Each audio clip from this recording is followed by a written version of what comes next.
No intro from Brandon Rosseye today means no Smitty. We're recording during the day. Smitty's still at work. That's DB, Derrick Bell. I'm Alan Saunders. Thanks for watching another episode of Steelers Afternoon Drive. It is a game day afternoon drive episode. These ones are always a little bit awkward, but recording a little bit earlier than day, give you guys a little bit longer of a chance to listen and watch as the Steelers set to visit the Cleveland Browns for Thursday Night Football. I will be, as soon as we finish recording this, piling myself and the rest of the Steelers Now team into the car on the way to Cleveland. And I feel like I'm getting ready for like a bloodbath. I think this game is going to be ugly. The weather suggests that. I just feel like Thursday Night Football is always ugly in general. I think Steelers-Browns games have had a tendency to be ugly, especially in Cleveland as of late.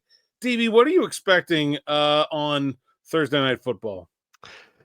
Kind of the same thing. I expect this to be a fun but mostly unwatchable game for non-Steelers and Browns fans. I think Steelers and Browns fans will probably be accustomed to these kind of slugfest, these dogfights, if you will, in the land. But you know, it's everything that you would expect from like a Thursday Night Football primetime game. So it should be a fun one to break down and to watch. But I think like the non-fan base viewers will probably not like this one very much.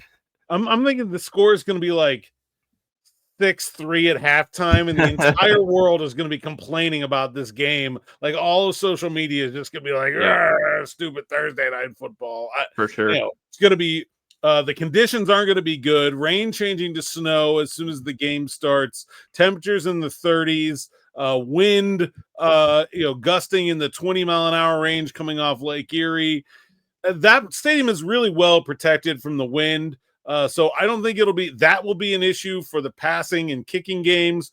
But just in general, you're talking about wet footballs, bad footing, just the kind of things that do not make for pretty football in general before you get to the fact that it's the Steelers and the Browns. And I'm not even sure the Browns are capable of playing good football or pretty football this year. They certainly have not so far. If I'm the Cleveland Browns, the best way I can figure to play this game is to try to drag the Steelers down into the literal mud with us, and that is fully what I'm expecting to happen. Yeah, for sure. One more note about the weather aspect of it. We are past like the hand size era of Steelers football, where that was like a talking point nonstop. Russ has some big hands. He does. He does. And that's why I was bringing that up. Russ has 10 1/4 inch hands, 90th percentile among quarterbacks. So, Russ has big hands. It's even if it's slick, the weather gets bad. I don't anticipate him having difficulty hanging onto the ball. Of course, Seattle, like he's played there forever. At Seattle, it rains basically every day. So he's used to these types of things. I don't think it'll be too much of a factor. Like you said, the wind and everything, like I still expect them to try to take some deep shots. But this is going to be a game that will probably be won and lost, just how most of these games are typically won and lost. It'll be like turnover battle related. It'll probably be whichever of these teams can function more efficiently in the ground game. Of course, Najee Harris didn't have the greatest game last week. The Steelers didn't run the ball too efficiently. Kind of got away from it a little bit quicker than I would have liked against the Ravens. Just in terms of like their play style, felt like they switched things up a little too drastically. But the Browns, they have Nick Chubb back. Chubb's still working his way back into form, like post injury and everything. But he's coming off what I thought was his best game of the season last week against the Saints. So, I expect the fan base there in Cleveland is going to be really riled up, especially for Nick Chubb's return, playing the Steelers, prime time. Of course, all the animosity that comes with the rivalry. So it should be an interesting one for sure. Before we get into the X's and O's of this game, something I brought up on social media yesterday that got a lot of attention. The Steelers do not necessarily have a great record going on the road on Thursday Night Football. Mike Tomlin 2-8. They have never beaten a divisional opponent on the road. 0-7 all time, 0-5 under Tomlin on Thursday nights. Do you make anything of that? Do those matter to you, or do you see each game sort of individually and that stuff's just kind of trivia? I mean, that's enough of a sample size to where I don't think you can sit there and say it means nothing, right? But at the same time, like these two teams are drastically different than even the two teams that we saw face off last year. So, I mean, every game is different and things like that. I think more than anything, like what's your stat, which I brought that up on my preview as well, which I thought was a great find by you. But I thought that, really more than anything, these games are typically really ugly. And Thursday night football, you just look at the records for like the road teams on Thursday night football, not Steelers related, not Browns related, but just any road team. It's difficult to win on a short week when you're having to go off the road. And of course, the Steelers are coming off a Ravens game that, clearly there was a lot of build up towards, rightfully so. That's clearly the Steelers' biggest rival. Those games are always just on a different level, even of the other AFC North games, in my opinion. I think they're treated differently within the respective teams. But I think more than anything is it's like a focus thing too, right? Like, are the Steelers going to come out here and play like just get jumping in the first quarter? Like, that would be my question, is because, like, if this is a Browns team, in my opinion, that if you get up on early, you get up a 2-score lead or something like that, I think their defense isn't necessarily suited for or really willing to battle it out and grind it out for 4 quarters, because I see some guys over there kind of with some effort concerns, to say the least. Yeah, and I think you talked about the crowd. They're 2-8. They're frustrated too. Sure, Things yeah. go sideways in a hurry. They'll be getting on their own team just as much as they'll be getting on the Steelers, or they'll be going home and not wanting to sit in the rain and the snow and the sleet anymore. This game, to me, is pretty classic Steelers Browns, in that you win it and lose it on the ground in the trenches and taking care of the football, just like you said. We'll start the matchup there with the Steelers on offense. The Steelers, like you said, got away from the run a little bit last week. Najee Harris, to me, has been a really good bad weather running back. I think he established those bona fides in a significant way down the stretch last year. But Jaylen Warren is the player that's had more success against the Cleveland Browns. Had a big game in Cleveland last year. How do you see the Steelers now that Warren seems to be fully clear to that whatever that back injury was last week? How do you see them breaking down the carries in this one? Does Justin Fields get involved in that conversation? Does Cordero Patterson fit in this mix? How do you Steelers attack this Cleveland Browns defense on the ground? Yeah, I mean, you mentioned the game that comes to mind for me is Najee. I think it was it the last game of the season last year against the Ravens? Yeah, that was a game that wasn't pretty fumbles. weather. Yeah, wasn't pretty weather at all. He balled out in that one, and then Warren, to me, looked pretty good. Like he looked mostly like himself last week in that game, and I was a little bit concerned because those back injuries are really tricky, and Warren's had trouble really staying healthy like all season long. But the fact that he was able to come out and give them really anything in limited snaps was a good thing. I anticipate both those guys mixing in. Najee probably the lead, Warren continuing to get, I don't know, probably about 10 or 12 touches or something like that. He's been really good on checkdowns as well. The Fields thing is really interesting because if you go back and watch, they played the Saints last week in a relatively competitive game. It was a close game in the fourth quarter. But you look at like some of the things that the Saints were able to pull out. Kubiak pulled out with Taysom Hill. 7 carries, 138 yards, and 3 touchdowns for Taysom Hill, including like a 75-yard touchdown in the fourth quarter. So he was running amok everywhere. Some of the effort concerns that I was talking about with the Browns secondary, neither one of their safeties look like they want to tackle anybody right now. So that's probably a good thing for the Steelers backs as well. And like I said, this is just a game where I feel like with the weather being what it is, the Browns season pretty much over with before it really even got started this year too. This is one where I think like physically the Steelers could come in here and like if they punch them in the mouth early, I think they'll just roll over them. Not saying that they'll blow them out by any stretch of the imagination, but I just think they'll be able to physically impose their will up front, and that's really a necessary thing because some of what the Browns really want to do defensively, they have an attacking one gap front that likes to get after the passer. They've paid a bunch of pass rushers. They're really like one of their strengths of their team is like their cornerbacks. Like Denzel Ward's having a great year. Greg Newsom's a good player in the slot. They've got good cover guys. They play a lot of man coverage, but like you got to be able to run the ball against this team, and that's always kind of been the thing against Jim Schwartz defenses.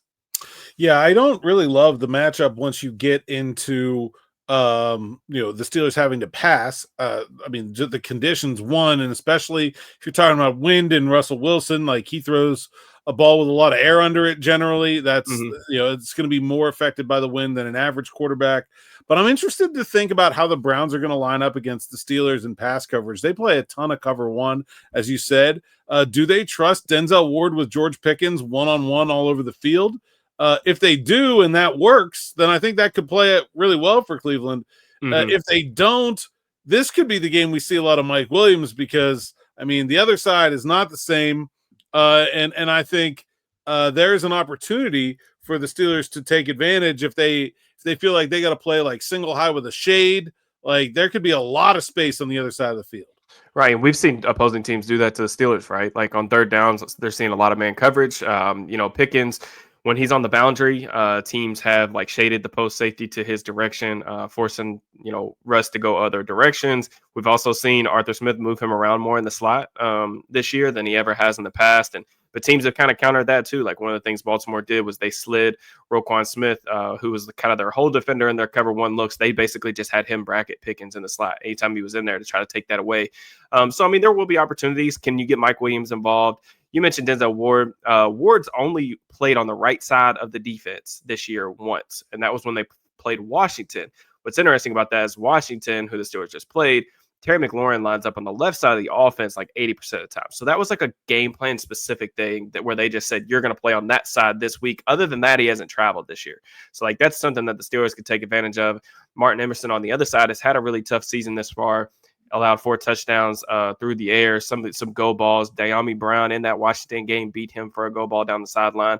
It's going to be single high. Like, you know what you're going to get with Schwartz, like his changeups. Like they'll play some cover 3-2. They'll do some NTT stuff, some cover 2 rotations. But, you know what you're going to get. This is very much the Steelers and Browns are very similar in the fact that they have a clear identity on defense. There's very little changeups on a week-to-week basis. They just think that they are better than you are on offense, and they're going to try to win their way.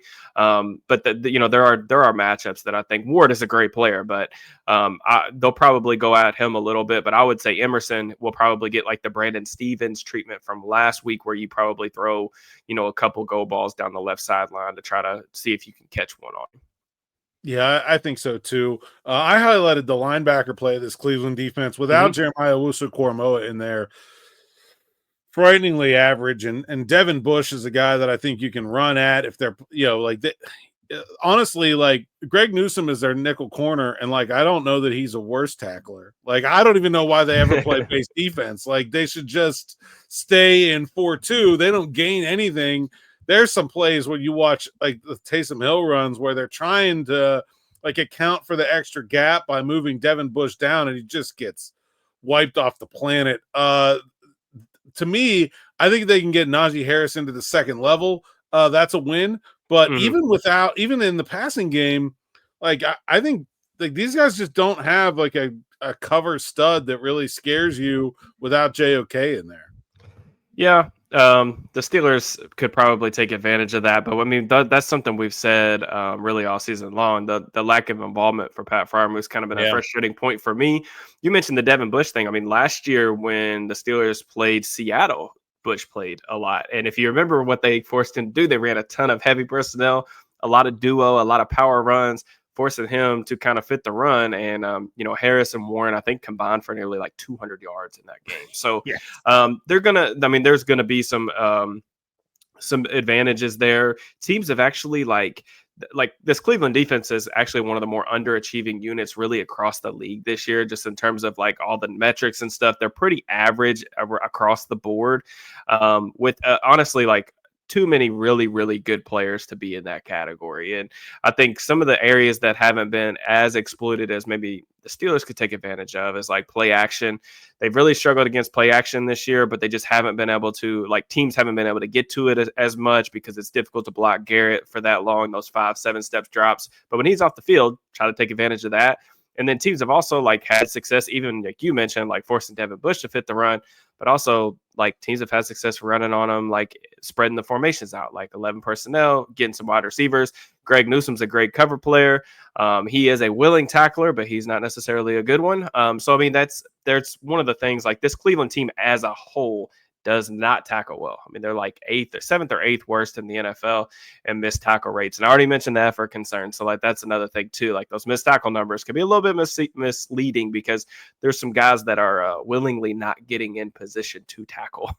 Yeah, I thought Thornhill was pretty rough. Specifically in that Saints game from what I watched. Let's flip things over to the other side of the ball. This Cleveland team has not run the ball well.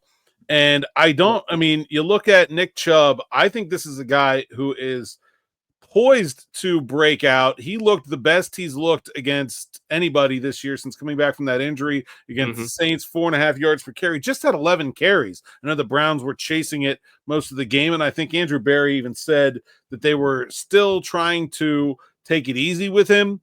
If Nick Chubb has 11 carries, the Steelers are going to win this game. I am 100% on that. But I can also see a universe where a very, very motivated Nick Chubb and a Cleveland offensive line that is way better on paper than it's played. I mean, I know they're without their left tackle, but still, Bitonio, Pochich, Teller, Conklin are 4 good players. They haven't opened up anything all year. I think the Browns should feel like they can run the ball, even though they haven't. What do you think about that matchup here? Yeah, it's really weird because, like you said, like a lot of the names are pretty familiar. I still think Batonio's had a pretty solid year in the game. In the games that I watched, though, like Wyatt Teller just doesn't look like the same player to me this year. And the tackles have really been the weak spot, in my opinion. They've just like had a rotating door, DeJuan Jones, the similar stuff that we heard coming out of the draft, just like effort concerns, some weight concerns. Nice Hurts on IR. Jed Wills is a guy that they've honestly, like, I think every Browns fan or media member would tell you that they stuck with just a little bit too long. They're having to sign guys off the street that could potentially play in this game, like Jerron Christian. So I mean, the offensive line has been a mess. But you mentioned Nick Chubb. I mean, he's had some good games against the Steelers in the past. Very familiar with like the way that the Steelers like to play defense. There's going to be no surprises on either side of the ball. I think Chubb, when you watch him, you see like the lack of explosiveness yet. It just hasn't clicked there yet for him. But like Chubb's still like one of the more gifted runners just from like pure talent. Supreme vision, understands how to find cutback lanes. The dude's still strong as an ox. Like he's pushing the pile forward. The leg drive is insane. But like, I don't know if he has like the explosive run capability that he's had in the past. But yeah, I mean, like he's going to be the number one priority for the Steelers. Mike Tomlin alluded to that in the press conference too. You stop Nick Chubb, you force Jameis Winston in a lot of drop back situations, and usually there are some opportunistic chances that come out of that. Yeah, I don't think Jameis Winston throwing a whole bunch in any weather is a good idea, but certainly not in the rain and the snow and the wind. Some interceptions to be had there, and honestly, not a Cleveland group of pass catching eligibles that I think really scares you. And Njoku, is a pretty talented tight end.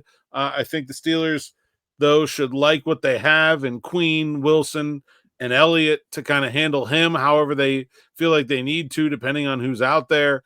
Maybe the one guy that could present a bit of a matchup problem is a guy like Elijah Moore, just because he's really shifty, and I think Beanie Bishop's had some trouble in man coverage.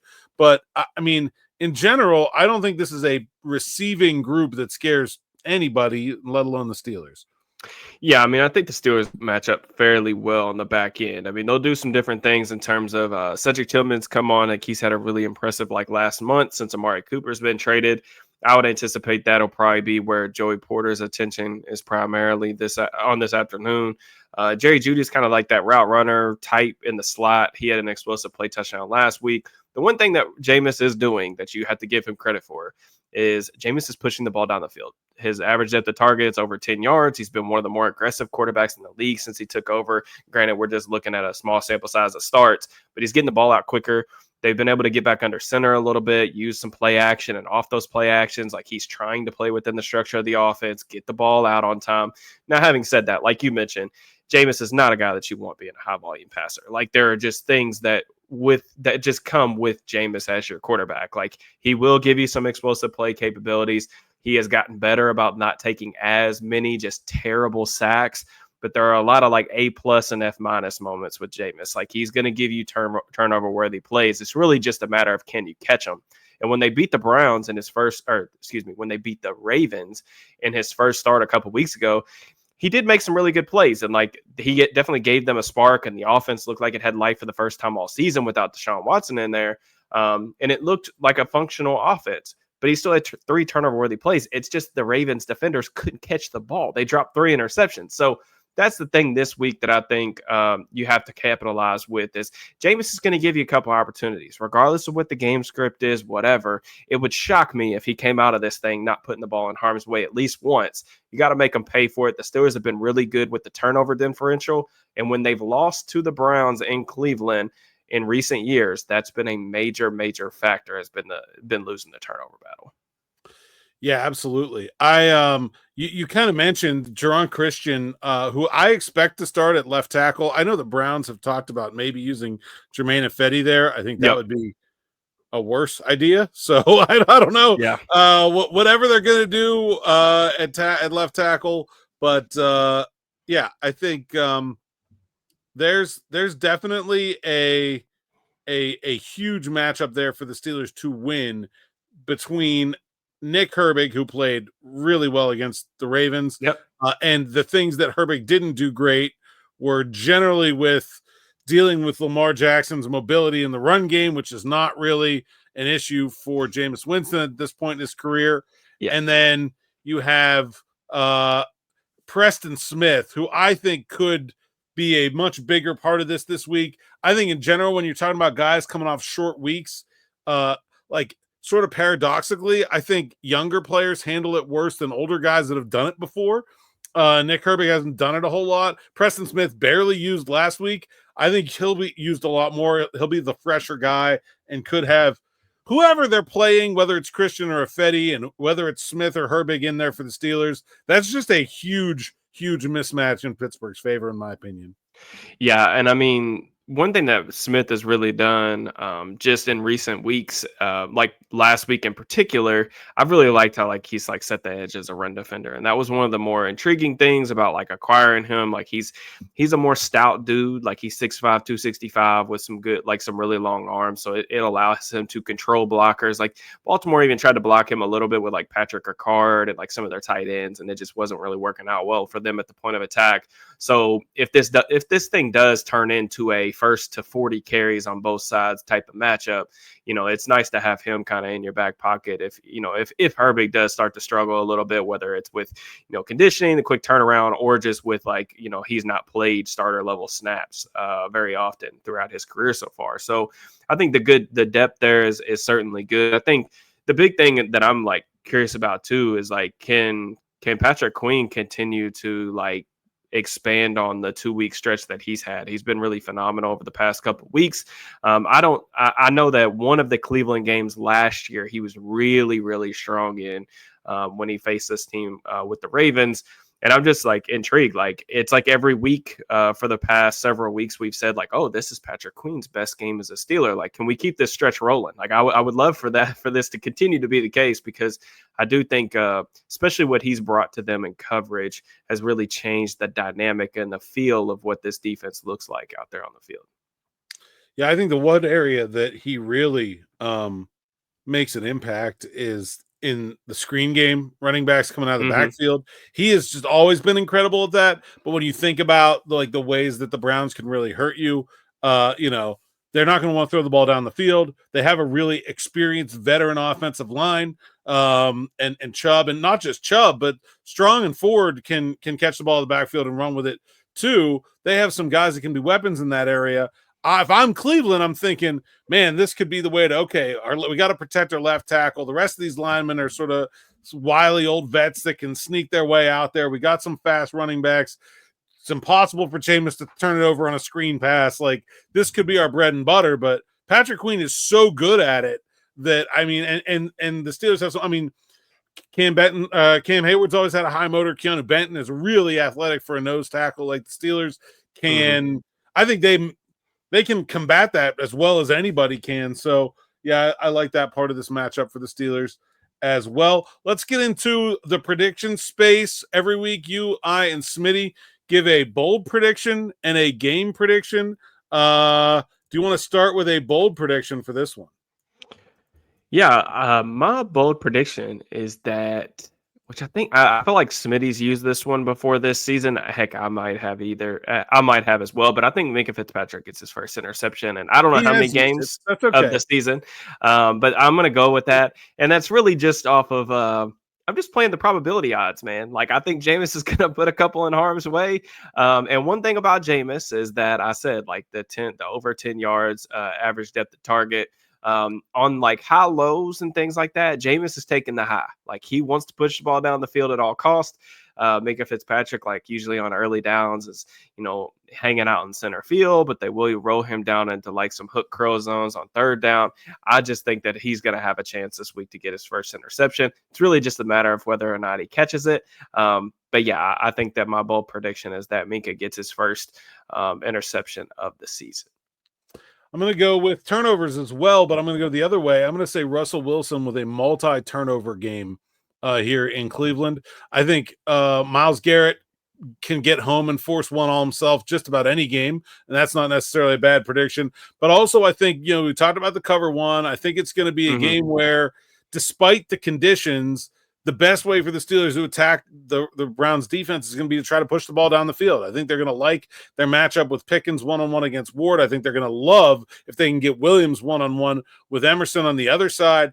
But those plays come with risk, especially in the weather. The ball slips out of your hand a little bit. The wind takes a little bit. That center field safety can get over there. And so I think they're going to be sort of forced into taking, maybe not forced, but I think the best way on X's and O's is not going to vibe with the conditions very well. And if they try to force the ball downfield, I think they could turn it over a couple times. We've already seen Russ put one of those into harm's way against Washington, trying to force it to George Pickens and left it a little bit inside. And that was in good weather. So my bold prediction will be a multi-turnover game for Russell Wilson. And I think that is probably what's going to happen for Cleveland to keep this game close. I think if the Steelers don't turn the ball over, they will not really ever be in danger of losing this game, but I think that they will. Let's get into your prediction for the game then. Yeah, I mean, we already went over all the numbers. All the numbers pretty much say to take Cleveland with the points in this one, just because of how, like I said, how difficult it is to win on the road. I don't know, man. I'm going with the Steelers in a really close-ish game. I don't know if they necessarily cover, but I would say that they probably win in a really ugly fashion. Let's call it 16-13 or something like that. Steelers. I think the biggest thing that I'm looking for is in terms of like ensuring a victory is like the Cleveland pass rush has been like, it's one of the only things that's kind of sort of lived up to like the billing on this team on either side of the ball. They're like 6th, I think, in pressure rate this season. They're 2nd pass sack percentage or something like that. Like near the top 5 in both those categories. You mentioned Garrett, like he's tied for first in the NFL in like quick pressures. So that's just something that I'm like curious about, as like Russ has had some issues over the past couple of weeks. I'm not super concerned about the turnovers with Russ personally. What I am a little bit concerned about is just like the overall mobility and getting the ball out on time. Like if you look at like pressure to sack ratio over the past 3 weeks, it's been an issue for Russ. He's taken a lot of sacks, even though he's not been pressured a ton. And then like against man coverage against this Cleveland defense, they force you to play fast, get the ball out quick, but could he potentially make one or two of these plays out of the pocket to extend a drive or something like that? Like when he's had to make plays and go into like playmaker mode or creation mode, I would say like what we think of as like prime Russ, the results haven't been good this season. And I don't know if that's like maybe like Father Time is like finally here and like has zapped like the little bit of mobility that he had left, or if it's like maybe the thing where he's just kind of still working himself into like game shape with the calf and everything. But I would like to see Russ, make some plays maybe out of structure in this one in a tight moment. That would give me some, that would definitely make me happy. I'd like to see that. We've got a report in from Steelers Afternoon Drive headquarters in Monaca. Zachary Smith not joining us today, but he has a prediction. His bold prediction: Fields 5+ rushing attempts and Jaylen Warren's first TD. That's okay. Jaylen Warren hasn't scored a touchdown this year. He's been hurt, man. He hasn't played. Wow, I didn't realize that. One and fumbled. 20-13 Steelers is the Zachary Smith prediction. Before I give my prediction, I want to ask you a question. Would you consider this a bad loss if the Steelers lose this game? It depends how they lose it, I think is the answer. I would lean towards no, though. just because of the things we talked about. It's really difficult to win on the road in prime time on a short week. I wouldn't say that this is like for example, this wouldn't make me feel the way that I felt when they lost to like they got pummeled by the Cardinals last year. Like that was one of those performances where it was like almost like gut wrenching.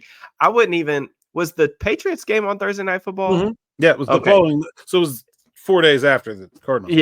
Yeah, that stretch was pretty rough. But no, I wouldn't feel like this was, oh my God, the worst. And it wouldn't really even, I don't think, change my opinion on whether or not this team could like win a playoff game. I still obviously have questions about whether they're like a true contender in the AFC and like if they can, compete come playoff time in that manner. But no, I think I lean towards no. Now, if they come out here and just get pummeled and like Russ throws like 5 interceptions or something like that, then maybe I change my mind. But I don't think that this would, generally speaking, be a bad loss. Yeah, I agree. In fact, I've had this game down as a loss since the first time I read through week 12 on the Steelers schedule. Baltimore, followed by at Cleveland on a short week, to me will be a loss if you put any Steelers team in this situation. I'm just going to say it's a loss. The emotions get too high for Baltimore. There's a letdown for a bad Cleveland team emotionally that is just natural. The Steelers haven't done well in Cleveland. They haven't done well on Thursday night. They've done poorly on Thursday night on the road. I don't think the weather's going to do them any favors. I expect the Browns to put Devin Bush in the box, to put Jim Schwartz himself in the box, Brownie the Elf, all 4 of those dogs they got. The guy who smashes the guitar in pregame is in the box. Everybody they can find, the whole city of Cleveland is going to be in the box to try to stop Najee Harris from running on them. I think they're going to make Russell Wilson throw in the rain and hope that Ward and Smith can hold up. I don't know that they can over the course of a game, but I think if the Steelers turn it over, things are going to get ugly.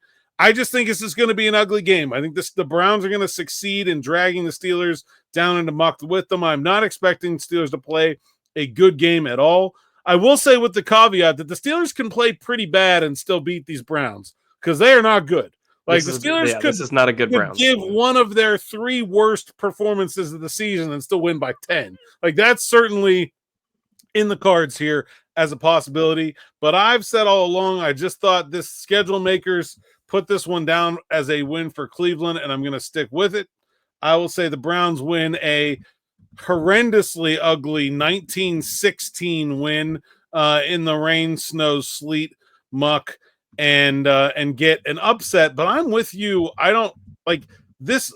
A loss in the way I'm describing it will not change the way I feel about this team one bit. I still will think they're the best pick to come out of the AFC North, and I will still like them to win a playoff game if they get one at home. I just think there's too much going against them this week, and I think I'll give a preview prediction. I think if the Steelers lose this game, they'll put 40 on them in 2 weeks in Pittsburgh. Okay, all right. This will be a fun one to kind of put on the Twitter sphere, the social media network after this. If you call this one right, that'll be pretty impressive. But yeah, I mean, I agree with everything you're saying. I mean, it's going to be tough. These games always suck to talk about it in a way because it's like, if they beat Cleveland by double digits or something, it's probably not going to change the way we feel about them, right? Because it's like it's Cleveland. Like we know this is not a good team. If they lose, if they get up early, Cleveland could just quit. It's very possible. Yeah, and that's what I'm saying, man. Like you watch this team and it looks like a lot of these guys are like pretty close to checking out. But it's like, all the factors that we talk about all the time, like being in divisional games, short week on the road, like there are a lot of things that are like working up against them. Game script and like bounces of the ball could change the direction of this game. But yeah, I mean, I think that this Steelers team is just better, man. And like that was the one thing that I was trying to come up with because like I was kind of leaning your way a little bit earlier in the week, and then I started watching some film, and I'm like, this Browns team's not good, man. I don't want to put my money on them. There's no question that this is a bad Browns team. Yeah, but it'll be a fun game though. But this rivalry is littered with instances of the Steelers losing to bad Browns teams, and so I'm not going to write it off right now. That's all I got for right now. DB, let the people know where the people where they can find you. At Steelers_DB on Twitter and on YouTube. And then all my written work can be found at SteelersNow.com. Saunders_PGH on X, Instagram, TikTok, and Blue Sky. PGH Steelers Now is the site's account, SteelersNow.com. Definitely don't follow Zachary Smith, PGH, who can't even be bothered to show up for the game day episodes of his own show.